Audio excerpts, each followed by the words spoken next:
여러분, 우리 호모 파베르라는 말이 있어요. 호모 파베르, 이 말은 도구의 인간이라는 뜻이죠. 그러니까 인간이 누구인가를 설명하면서 도구를 사용하고 제작할 줄 아는 존재, 그래서 호모 파베르라는 말이에요. 그래서 그런지 우리 주위를 보면 끊임없이 우리는 뭔가를 만들어내잖아요. 우리에게 필요한 것들, 필요한 도구들을 만들어내요. 저는 그 중에 하나가 신호등이라고 생각해요. 여러분, 신호등이 없다면 어떻게 될까요? 지금 우리가 살고 있는 이 세상 속에서 그 도로에서 만일에 이 신호등 체계가 없다면 그러면 어떨까요? 직진, 좌회전, 우회전, 멈춤, 이러한 것들이 톱니바퀴 돌리듯 자연스럽게 이렇게 돌아가면서 교통의 흐름을 만들어내거든요. 그런데 만일에 이 신호등 체계가 고장 난다면 어떻게 될까요? 아마도 엄청난 혼란이 빠질 겁니다. 신호등이 고장 났다. 그러면 그 다음에 어떤 일이 일어날까요? 이러한 혼란을 해결하기 위해서 나서는 사람이 있어요. 교통경찰이에요. 교통경찰이 나서 뭐 하죠? 수신호를 하기 시작합니다. 그러면 거리에 있는 모든 차들은요, 신호등이 아니라 이제는 경찰의 수신호를 따라 운행해야 되는 거예요. 우리 하나님도 이 땅을 창조하실 때 질서를 따라 창조하셨어요. 우리는 이것을 자연의 질서, 그렇게 얘기하죠. 그리고 하나님은요, 대부분의 경우에 이 자연의 질서를 따라 이 세상을 운행해 가세요. 그런데 때로 이 질서를 따라 운행되지 않고 역행할 때, 그때는 위기가 찾아오게 되죠. 그러면 하나님이 개입하세요. 하나님이 개입하셔서 직접 수신호를 하십니다. 그럼 그때 우리는요, 이 세상에 흘러가는 자연의 법칙이 아니라 하나님의 수신호를 따라 행동해야 돼요. 거기에 순종해야 되는 거예요. 오늘 우리가 읽었던 말씀 보시면요, 하나님이 신호등이 고장난 것 같은 혼란 속에 있는 사람들을 위해서 직접 역사에 개입하세요. 그리고 수신호를 시작하십니다. 오늘 우리가 읽은 예레미야 51장은 사실은 50장부터 이어지는 바벨론에 대한 심판에 대한 예언이죠. 46장부터 51장까지가 이방 10개국, 주위에 있는 10개국에 대한 심판의 말씀이에요. 근데 그 중에 마지막이 바로 이 바벨로니아 제국, 바벨론에 대한 심판인데요, 가장 많은 양을 차지해 2장에 걸쳐서 심판을 이야기하고 있어요. 왜 그럴까요? 이유는 간단해요.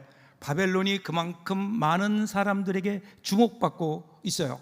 많은 사람들, 그 당시에 많은 사람들은요, 지금 이 세상의 역사를 누가 움직여 가는가? 그러면 바벨론, 이렇게 생각했을 거예요. 누가 이 세상에 권세를 쥐고 있는가?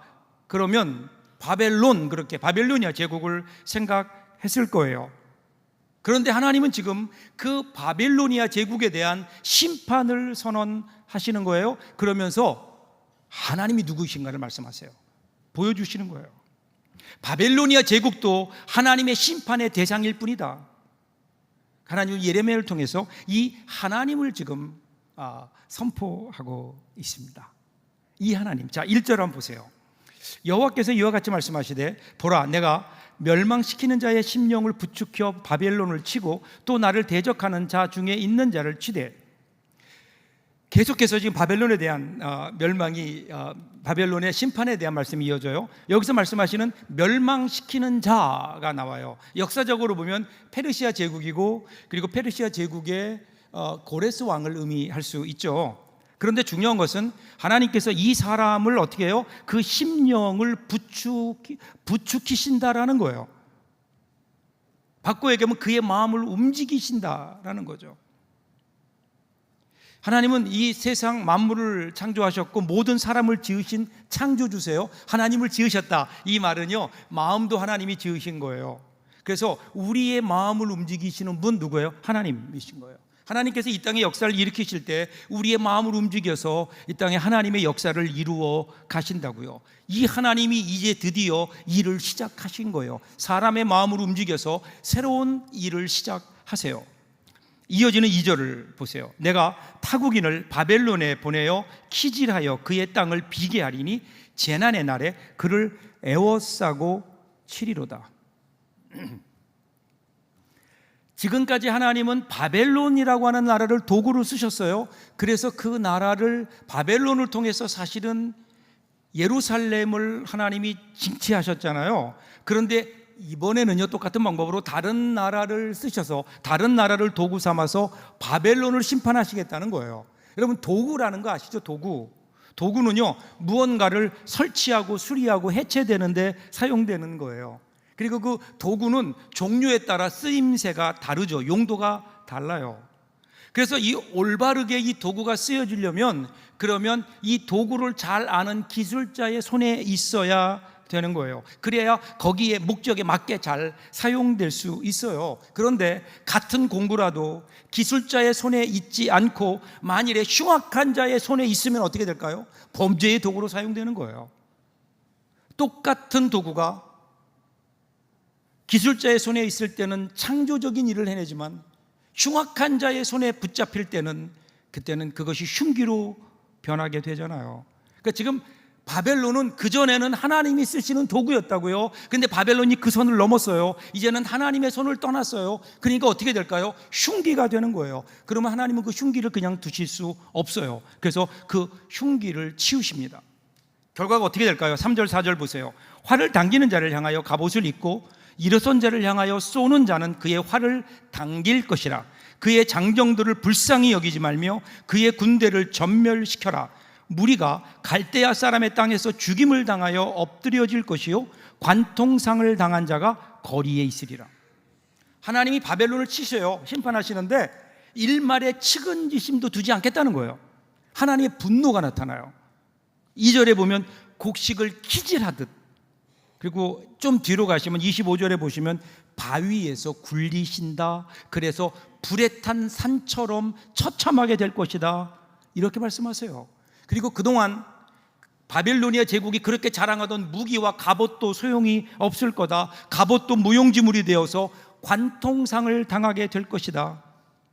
이렇게 한때는 하나님의 도구였던 이 바벨론이 이제는 하나님의 심판으로 철저하게 무너진다. 이것이 하나님의 선언인 거예요. 여러분 기억하세요. 유다가 무너진 이유, 예루살렘이 무너진 이유가 뭘까요? 힘이 약해서일까요? 아니에요. 하나님이 하신 일이라는 거예요. 그럼 바벨론이 무너지는 것도 뭘까요? 하나님이 하시는 일이라는 거예요. 하나님을 바라보아라. 지금 하나님은 계속해서 반복적으로 하나님을 좀 보라는 거예요. 이 일을 이루시는 하나님을 좀 보아라. 그러면서 4절까지는 바빌로니아에게 임한 심판을 말씀하시는데 5절부터요 분위기가 좀 바뀌어요. 이제는 유다의 회복이 나옵니다. 바벨론의 심판이 곧 유다의 회복이에요. 여러분 세계제 2차 대전에서 일본의 패망이 우리에게는 해방이었듯이 하나님의 심판이 누구에겐가는 멸망이지만 다른 사람에게는 소망이 되는 거예요. 하나님의 심판은 그러기에 의로운 자에게는 소망이지만 악인에게는 있어서는 안 되는 악몽이죠. 오늘 우리에게는 하나님의 심판이 어떤 의미가 있을까요? 이 하나님의 심판 앞에 우리는 어떻게 살아야 될까? 이어지는 5절 보세요. 이스라엘과 유다가 이스라엘의 거룩하신 일을 거역함으로 죄과가 땅에 가득하나 그의 하나님 만군의 여호와에게 버림받은 호라비는 아니니라. 재밌는 말이 나와요. 버림받은 호라비. 사실 이 번역은요 우리 성경에만 나와요. 우리 한글 성경에만 나오는데 한국 고유의 정서가 포함된 번역이 아닐까. 여러분 생각해 보세요. 호라비가 누구예요? 아내가 죽고 없어서 혼자 사는 남자. 이것이 호라비의 사전적 의미예요. 그런데 여러분 호라비 그러면 그런 사전적 의미 말고도 뭔가 좀 처량함이 묻지 않아요? 혹시 여기 그런 분 계시다면 정말 죄송해요. 근데 그런 의미는 아니고요. 호라비 그러면 그 다음에 우리가 연상되는 단어가 뭐죠? 호라비 냄새 뭐 이런 거잖아요. 그죠? 그런데 그래도 호라비 그러면 그냥 호라비 그러면 그래도 무언가 동정의 눈길이라도 받을 텐데, 그런데 버림받은 호라비 아무도 관심 갖지 않아요. 아무도 관심 갖지 않아요. 근데 지금 이야기가 왜 나올까요? 버림받은 호랍이라는 이야기가 아마도 바벨론의 포로로 잡혀가 있는 사람들의 한탄이지 않았을까요? 그들은 우리가 버림받은 호랍이 같구나, 이제 우리는 다 잊혀졌구나, 처량하구나, 더 이상 우리 신세는 더 이상 소망이 없구나, 이렇게 지금 그들은 절망하고 있었다는 거예요. 그런데 하나님이 바벨론의 심판을 말씀하시면서 유다 사람들을 향해서 아니다 이렇게 말씀하시는 거예요. 아니라고요. 비록 너희들의 삶이 힘들고 끊임없는 절망 가운데 있더라도, 나라도 잃어버리고 가족도 잃고 재산도 없어지고 이제는 고향에서 포로로 잡혀와서 다른 나라에 얹혀 사는 신자가 되었음에도 불구하고, 그럼에도 불구하고 다 잃어버린 것 같아도 하나님은 너희를 버리지 않으셨다. 이것이 지금 하나님이 유다 백성들을 향한 하나님의 고백이신 거예요. 그런데 여기서 하나님께서 이들을 버리지 않으셨다라고 주장하시는 근거가 뭘까요? 이렇게 말씀하시는 근거가 뭘까요? 5절을요 히브리어 본문의 어순을 따라 다시 한번 배열해 보면 이렇게 돼요. 참으로 이스라엘과 유다는 그의 하나님에게, 만군의 여호와에게 버림을 입지 아니하였도다. 그들의 땅이 이스라엘의 거룩한 자에 대한 죄가로 가득한데도. 이게 무슨 말일까요? 여전히 죄가 가득해요. 지금 하나님께서 그들을 버리지 않았다고 말씀하시는 것은요, 그동안 너희들이 고생이 많았다, 그런데 그동안 너희들이 고생을 통해서 조금 좋아졌다, 너희들이 회개했다, 옛날에 가득했던 죄를 조금 덜었다, 그러니까 내가 너희들을 다시 기억하겠다, 너희들을 버린 게 아니다, 내가 너희들을 여전히 기억한다라고 말씀하시는 게 아니라고요. 여전히 그들에게는 죄가 가득해요. 옛날과 달라진 게 없어요. 여전히 그의 삶을 보면 죄로 덮여 있는 거예요. 그런데 하나님이 그들을 기억하신다, 그들을 버리지 않으셨다, 이것이 은혜인 거예요. 그들의 죄악을 하나님의 사랑으로 덮으신 거예요. 이게 여러분 은혜가 아닐까요? 우리가 무언가 하나님의 은혜를 받을 만해서, 하나님의 사랑을 받을 만해서, 그래서 하나님이 우리에게 사랑을 주시고 우리를 버리지 않고 기억하시는 게 아니란 말이에요. 여전히 우리는 아무런 받을 만한 조건이 없음에도 불구하고 하나님이 주체할 수 없는 사랑으로 우리에게 그 사랑을 쏟아 부으시는 거예요. 그리고 그 사랑으로 우리의 죄를 덮어버리세요. 그리고 우리를 향해서 의롭다 이렇게 말씀하신다고요. 이것이 하나님의 은혜 아닐까요? 이 하나님의 은혜를 알고 사는 사람들이 그리스도인이에요. 그리스도인. 오늘 우리의 모습과는 상관없이 여전히 하나님 우리와 함께 하세요. 내가 하나님의 사랑을 받을 만해서 하나님이 사랑하는 거 아니라니까요. 그래서 여러분 시편 23편 4절 보세요. 다윗이 이렇게 고백해요. 내가 사망의 음침한 골짜기로 다닐지라도 해를 두려워하지 않을 것은 주께서 나와 함께 하심이라. 주의 지팡이와 막대기가 나를 안위하시나이다. 지금 여러분 그가 살아가는 삶의 환경은 음침한 골짜기라고요. 사망의 음침한 골짜기라고요. 그럼에도 불구하고 그가 두려워하지 않은 이유는 뭐예요? 하나님이 함께 하시는 거예요. 오늘 나의 상황과는 상관없이 여전히 그 가운데 함께 하시는 하나님, 내가 어디에 있느냐, 이것보다 중요한 것은 누가 나와 함께 하느냐. 여러분 이것이 믿음의 고백이 아닐까요? 하나님이 함께 계시면요, 그곳이 사자굴이라도 가장 안전한 곳이 되는 거예요. 그런데 하나님이 계시지 않는다면 그곳이 왕궁이라도 그곳은 결코 안전하지 못한 거예요. 우리와 함께 하시는 하나님, 하나님은요 결코 우리를 포기하는 하나님이 아니세요. 우리가 어떤 형편에 있든지 어떤 환경에 있든지 하나님을 바라볼 수 있다면 여러분 거기에서 우리의 소망은 시작되지 않을까요? 그러면서 하나님이 이렇게 말씀하세요. 6절을 보세요. 바벨론 가운데 도망하여 나와서 각기 생명을 구원하고 그의 죄악으로 말미암아 끊어짐을 보지 말지어다. 이는 여호와의 보복의 때니 그에게 보복하시리라. 도망치라고 말씀하세요. 바벨론에서 하나님의 공의의 심판이 시작된다. 그러니까 바벨론에 머물지 말고 도망쳐라. 근데 왜 이런 명령을 계속해서 하실까요? 그 이유는 간단해요. 이들이 도망가야 되는데 머뭇거려요. 왜 머뭇거린가요? 아직도 미련이 남아 있어요. 왜냐하면 그들의 생각에 바벨론보다 안전한 곳이 없어요. 바벨론만큼 더 강력한 나라가 없어요. 바벨론만큼 더 풍요롭고 그리고 나의 삶을 안전하게 지켜줄 곳이 없다고 생각하는 거예요. 그래서 어떻게 해요? 머뭇거리고 있는 거예요. 어떻게든 그곳에서 좀 살 길을 찾아보려고. 그런데 그때 나오라고 하는 하나님의 음성을 들어야 구원이 시작되는 거예요. 여러분, 오늘 이 하나님의 음성을 들을 수 있기를 바랍니다. 우리가 있는 곳, 그곳이 바벨론이라면 하나님의 음성을 따라 나와야죠. 그런데 사람들이 거기서 머뭇거리고 있다고요. 이어지는 7절도 보세요. 바벨론은 여호와의 손에 잡혀 있어 온 세계가 취하게 하는 금잔이라 뭇 민족이 그 포도주를 마심으로 미쳤도다. 자, 바벨론을 뭐라고 표현해요? 금잔이라고 표현해요. 근데 금잔 앞에 나오는 말이 있죠. 여호와의 손에 잡혀 있는 금잔인 거예요. 여러분, 지금 하나님이 이 말씀을 하시는 이유가 뭘까요? 바벨론을 가리켜서 하나님의 손에 잡혀있는 금잔이라고 얘기해요. 그러면 하나님은 우리가 무엇을 보기를 원하실까요? 금잔을 보기를 원하실까요? 아니면 금잔을 잡고 있는 하나님을 보기를 원하실까요? 하나님은 분명히 우리에게 하나님을 보라고, 이 금잔을 잡고 있는 바벨론을 쥐고 있는 하나님을 좀 보라고 하나님은 그렇게 말씀하시는데, 자꾸만 우리의 눈은 어디로 가요? 금잔으로 가요. 반짝반짝거리는 금잔으로 가는 거예요.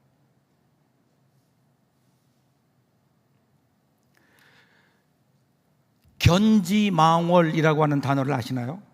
견지망월. 어느 날 어느 스승이요, 제자들이 가르치면서 손가락을 들어서 달을 가리켰어요. 달을 보라는 거죠. 그런데 제자들이요, 달은 쳐다보지 않고 스승의 손가락만 쳐다봐요. 그러니까 스승이 화가 나죠. 야, 달을 가리키는데 왜 손가락 끝만 보고 있느냐라고 호통쳤다는 데에서 유래된 이야기가 바로 견지망월이에요. 손가락만 바라보다가 달을 보지 못하는 거야. 정작 보아야 될 것, 지금 하나님이 가르치시는 것은 보지 못한 채 그냥 눈앞의 것들만 바라보는, 여러분, 지금 하나님도 이 같은 마음이 아닐까요? 바벨론을 쥐고 계신 하나님, 그 하나님을 좀 보라는 거예요. 그리고 하나님을 보고 그곳에서 나오라는 거예요. 그런데 여전히 유다 사람들은 하나님이 아니라 반짝거리는 금잔을 보고, 그것을 보고 부러워하고 있는 거예요. 자기도 그렇게 되기를 원해요. 바벨론처럼 되기를 원해요. 하나님은 이런 사람들을 가리켜서 미쳤다 이렇게 얘기해요. 미쳤다. 근데 여러분, 정말 맞는 이야기 아닐까요? 오늘도 보면요, 돈과 권력을 위해서라면 못할 것이 없다며 미친 듯이 돌아가는 것이 오늘 우리가 살고 있는 이 세상 아니에요. 정말 미쳤다는 말 외에는 표현할 길이 없는 하나님을 좀 바라봐야 되는데, 하나님 손에 잡힌 반짝거리는 바벨론만 바라보고 부러워하는 오늘 우리의 이 어리석음, 그 결과가 어떻게 되나요? 8절 보세요. 바벨론이 갑자기 넘어져 파멸되니 이로 말미암아 울라, 그 상처를 위하여 유향을 구하라, 혹 나으리이다. 바벨론이 무너지는데요, 이제 무너져요. 그런데 그 앞에 부사가 하나 나와요. 그 부사가 뭐예요? 갑자기. 바벨론에게 이 갑자기 자기들은 영원할 줄 알았어요. 이 정도 권력과 이 정도 힘과 이 정도 재물을 가지고 있으면, 그러면 결코 우리는 망하지 않을 것이다, 그렇게 생각하지 않았을까요? 그런데 한순간에 무너진다는 거예요. 점진적으로 진행되는 게 아니에요. 갑자기 무너져요. 영원할 것 같았던 바벨론이 한순간에 갑자기 무너져요. 그런데 여러분, 이게 정말 갑자기일까요? 예레미야 25장 1절을 보세요. 유다의 왕 요시아의 아들 여호야김 넷째 해, 곧 바벨론 왕의 느부갓네살 원년에 유다의 모든 백성에 관한 말씀이 예레미야에게 임하니라. 주전 605년, 그러니까 느부갓네살이 바벨론 제국의 황제로 등극해요. 그때가 유다로 따지면 여호야김 4년이에요. 근데 여러분, 여호야김 4년을 왜 얘기하느냐? 이때부터 선지자 예레미야가 여호와의 말씀을, 예언을 구체적으로 시작한다고요. 그 내용이 뭐예요? 너희들이 곧 바벨론의 느부갓네살 왕에 의해서 유다가 멸망할 뿐 아니라 그 백성들이 노예가 되어서 바벨론의 황제를 70년 동안이나 섬길 것이다. 이것이 예언인 거예요. 예언. 그리고 예언은 정확하게 맞아요. 그래서 바벨론이 멸망하게 되는 게 BC 그 535년 70년 후에 멸망하게 되는 거예요. 70년 후. 여러분, 갑자기가 아니에요. 하나님은 계속해서 그동안 말씀하셨다고요. 보여주셨다고요. 계속해서 이렇게 될 것이라고 선지자를 통해서 말씀하셨어요. 그런데 듣지 않은 것뿐이라고요. 하나님은 절대로 즉흥적으로 일하시는 하나님이 아니에요. 계획하세요. 준비하세요. 그리고 그것을 치밀하게 이루어가신 분이 하나님이에요. 그리고 그 과정에서 하나님은 하나님의 사람들을 보내셔서 이렇게 될 것이라고 말씀하세요. 예언하세요. 그런데 우리가 듣지 않아요. 설마 그런 일이 있겠냐고 농으로 여겨요.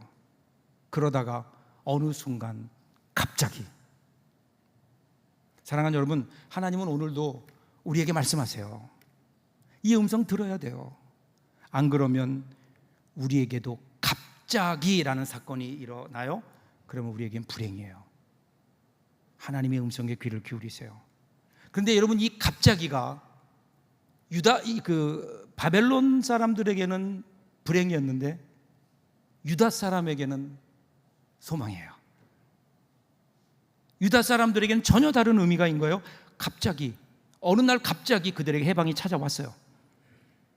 바벨론이 멸망하면서 그들의 자유가 찾아온 거예요. 어느 날 갑자기.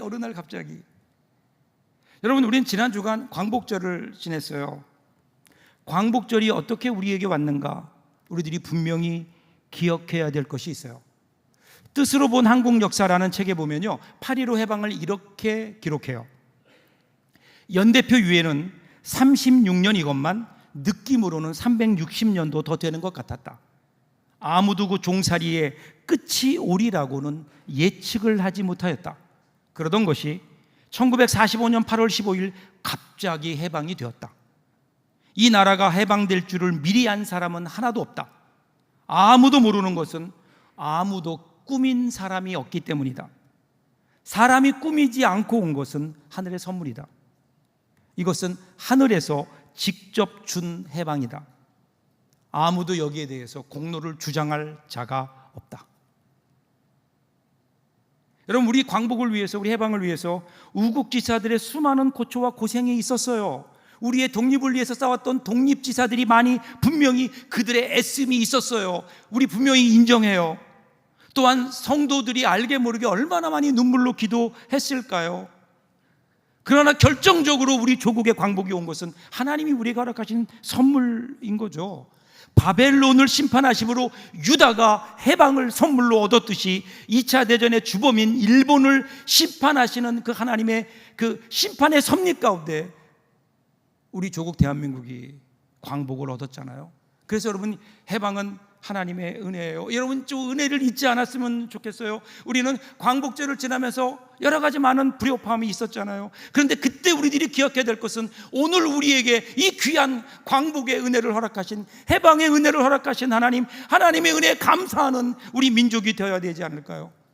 79년 전에 우리에게 주셨던 그 은혜를 잊지 말고 감사하고 오늘 여러분, 그 해방의 진정한 기쁨을 우리들이 누려야 되죠.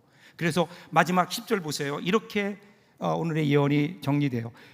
여호와께서 우리 공의를 드러내셨으니 오라 시온에서 우리 하나님 여호와의 일을 선포하자. 우리 공의를 드러내셨다. 우리의 체다카, 즉 우리의 의라는 거예요. 우리의 의.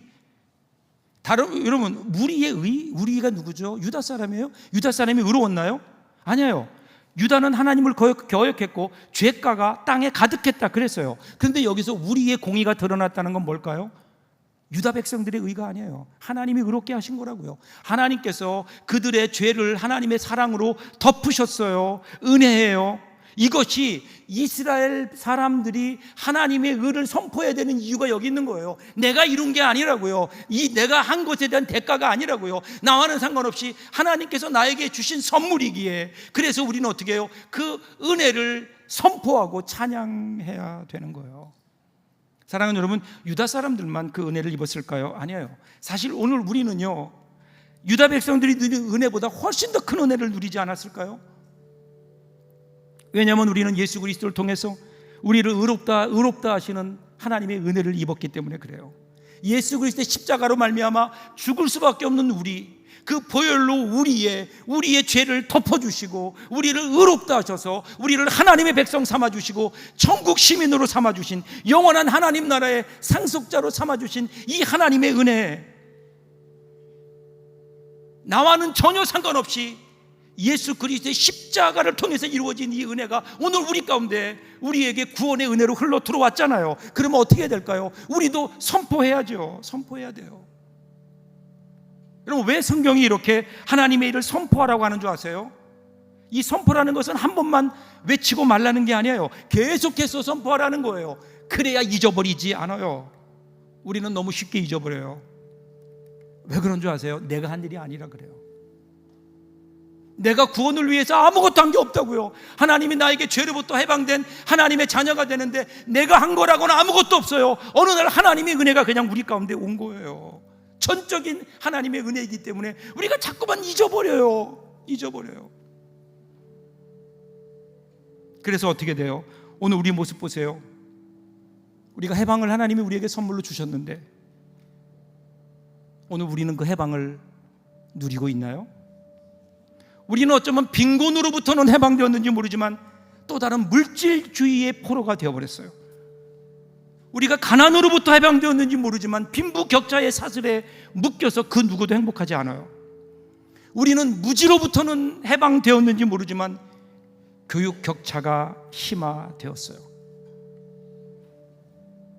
우리는 해방되었지만 분단은 심화되고 서로를 향한 마음의 불신의 벽은 높아가고 있다고요.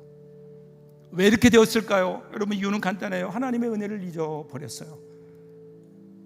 하나님의 은혜를 잊어버렸어요. 하나님이 우리에게 주신 이 귀한 광복이라는 선물을 오늘 잊고 있는 거 아닐까요? 하나님을 모르는 사람들은 그렇다 하더라도 예수 믿는 우리들은 분명히 하나님의 은혜임을 고백하며 감사해야 될 텐데 잊어버려서는 안 됐는데, 그러니까 어떻게 하나님의 일을 선포하라는 거예요. 우리의 일을 선포하라는 게 아니라 하나님의 일을 선포해라. 하나님이 이루신 일을 좀 보아라. 제발 좀 잊지 말아라. 여러분, 진리는 단순해요. 이 하나님을 바라보라는 거 아니에요? 하나님의 일을 선포하라는 거 아니에요? 하나님을 바라보면 소망이지만 나를 바라보고 세상을 바라보면 절망인 거예요. 그래서 우리는 항상 하나님을 바라봐야 돼요. 주님을 바라봐야 돼요. 그래야 우리가 천국을 살 수 있다고요. 이게 진리 아니에요? 간단해요. 그런데 문제는 자꾸만 우리가 그것을 잊어버려요. 여러분, 왜 잊어버리는 줄 아세요? 우리가 잊고 싶어서 잊는 게 아니에요. 사탄이 우리를 잊게 만들어요. 하나님께 집중하지 못하도록 자꾸만 우리 눈이 가는 것들을 우리의 삶 가운데 갖다 놓아요. 여러분, 에덴 동산에서 선악과에게 주목하도록 했던 그 사탄이 지금은 놀고 있겠어요? 지금도 여전히 동일하게 우리에게 역사하고 있어요. 우리로 하여금 하나님을 바라보지 못하도록, 이 세상에 빠지도록, 우리 눈에 좋은 것, 보암직한 것, 먹음직한 것들을 우리의 삶 가운데 둠으로 그것을 바라보다가 하나님을 바라보는 시간을 빼앗아 버리는 거예요. 그래서 여러분, 우리는요, 때가 될 때를 얻든지 못 얻든지 의도적으로 이 하나님의 일을 선포해야 돼요. 나를 위해서, 나를 향하여 하나님 이루어졌던 하나님의 그 은혜를, 그 구원을 우리는 날마다 선포해야 되지 않을까요? 매일 선포하세요. 아침에 일어나면 가장 먼저 선포하세요. 오늘 하루를 살아가면서 하나님의 은혜를 잊게 하는, 하나님의 일을 잊게 하는 악한 사탄아, 나에게서 물러가라. 선포해야 되지 않을까요?